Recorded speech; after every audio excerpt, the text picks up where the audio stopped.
ഇന്നും കിട്ടിയില്ലേ? കിട്ടി.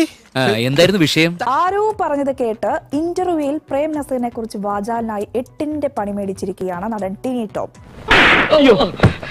എന്താ രാമേന്ദ്ര പ്രശ്നം? Flash back. നസീർ സാറ് മനസ്സ് വിഷമിച്ചാൽ മരിച്ചെന്ന് പറഞ്ഞു. കാരണം അദ്ദേഹത്തിന്റെ സ്റ്റാർഡം പോയിട്ട് എല്ലാ ദിവസവും കാലത്ത് മേക്കപ്പ് ഇട്ട് ഇറങ്ങുമെന്ന് പറയണത്. കാരണം സിനിമയില്ല.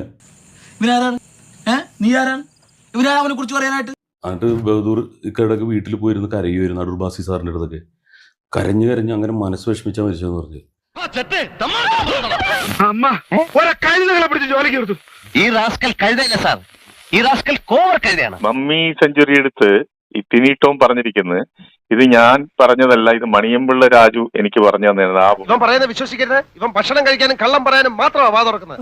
വിഡിതരെ പറയുള്ളൂ തെണ്ടി. ശരിക്കും പറഞ്ഞാൽ എനിക്ക് എന്തിനിങ്ങനെ ഇത്രയും മഹാന ഒരാളിനെ കുറിച്ച് ഇങ്ങനെ മോശമായിട്ട് പറയും. ഭ്രാന്താണെന്ന് തോന്നുന്നു അറിയാത്ത.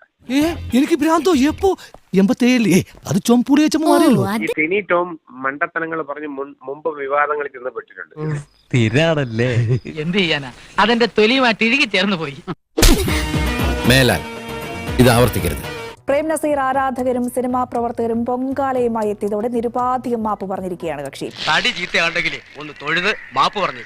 ഞാൻ അങ്ങനെ ഒരു തെറ്റ് ചെയ്തിട്ടുണ്ടെങ്കിൽ നിരുപാധികം മാപ്പും ക്ഷമയും ചോദിക്കാൻ ഞാൻ തയ്യാറാണ്. ഒടുവിൽ കുറ്റസമ്മതം നടത്തി അല്ലേ? കാരണം ഇത്രയും വലിയൊരു ലെജൻഡിന്റെ കാൽക്കൽ വീഴാനും ഞാൻ തയ്യാറാണ്. അത്രയും വലിയൊരു വ്യക്തിത്വമാണ്. ആളറിയാതെ, ആളിന്റെ മഹത്വം അറിയാതെ ഞാൻ പറഞ്ഞു പോയ തെറ്റിന് മാപ്പ്. അപ്പോ ഒരു ഉറപ്പുമില്ലാതെ ഡയലോഗ് അടിച്ച് പണി മേടിച്ചതാണെന്ന് ഈ ലേലുവല്ലു പോസ്റ്റിൽ വ്യക്തമാണ്. ഇനി മേല ഇമാതിരി പോക്കൃതം കാണിക്കണം. സജി, വീട്ടിൽ തന്നെ ഇരുന്നാ മതി. ഇനി പുറത്തോട്ടൊന്നും ഇറങ്ങാൻ നിൽക്കണ്ടാട്ടാ.